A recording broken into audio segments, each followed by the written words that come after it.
ভারতের অত্যন্ত সংবেদনশীল উত্তর পূর্বাঞ্চলীয় রাজ্য ত্রিপুরার সীমান্ত এখন বিলীন হবার মুখে। একদিকে খালিস্তানপন্থী শিখ নেতা গুরুপতবন্ত সিং পান্নুনের ট্রাম্পল্যান্ড গঠনের উস্কানি, অন্যদিকে সীমান্তরক্ষী বাহিনী বিএসএফের পক্ষ থেকে বড় ধরনের অনুপ্রবেশের সতর্কতা। এই দুইয়ের মিশেলে কারফিউয়ের সাক্ষী হল ত্রিপুরাবাসী। রাজ্যের সীমান্তে জারি করা হয়েছে অনির্দিষ্টকালের জন্য নৈশকালীন কারফিউ।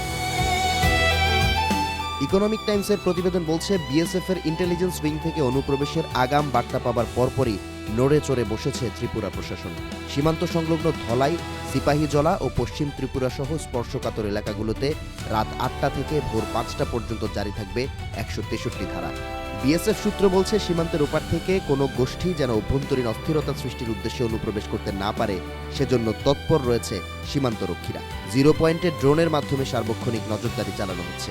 বিশেষ করে ত্রিপুরার দুর্গম পাহাড়ি সীমান্ত অঞ্চলগুলোকে আনা হয়েছে নিশ্ছিদ্র নিরাপত্তার আওতায়।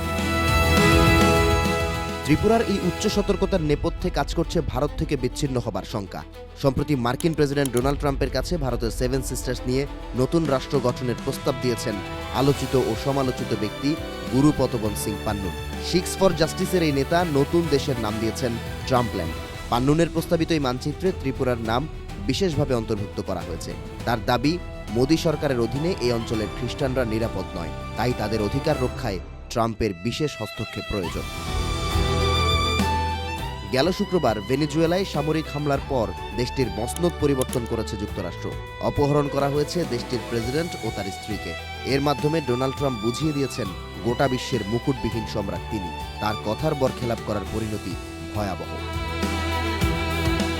দ্বিতীয় মেয়াদে ট্রাম্পের ক্ষমতা গ্রহণের পর ভারতের সঙ্গে যুক্তরাষ্ট্রের সম্পর্ক ঠেকেছে তলানিতে। ভারতীয় পণ্যে মার্কিন শুল্ক আরোপ পৌঁছেছে ৫০%। যদিও মস্কো থেকে জ্বালানি তেল ক্রয় অব্যাহত রাখার ঘোষণা দিয়েছে নয়াদিল্লি। তাই যে কোনো সময় ভারতেও আসতে পারে ভেনেজুয়েলার মতো আঘাত। ত্রিপুরা সীমান্তে জারি করা এই জরুরি অবস্থাকে ভারতের নিরাপত্তার জন্য বড় সংকেত হিসেবে দেখছেন বিশ্লেষকরা। একদিকে দেশের ভেতরে ধর্মীয় মেরুকরণ এবং অন্যদিকে সীমান্তের ওপার থেকে আসা বিচ্ছিন্নতাবাদী উস্কানি। এই দুই সংকটের মুখে ভারতের গোয়েন্দা সংস্থাগুলো এখন উচ্চ সতর্কতায়। ত্রিপুরার এই কাঁপন শেষ পর্যন্ত পুরো সেভেন সিস্টার্সে ছড়িয়ে পড়ে কিনা, এখন সেটি ভারতের কেন্দ্রীয় সরকারের জন্য সবচেয়ে বড় মাথা ব্যথার কারণ হয়ে দাঁড়িয়েছে।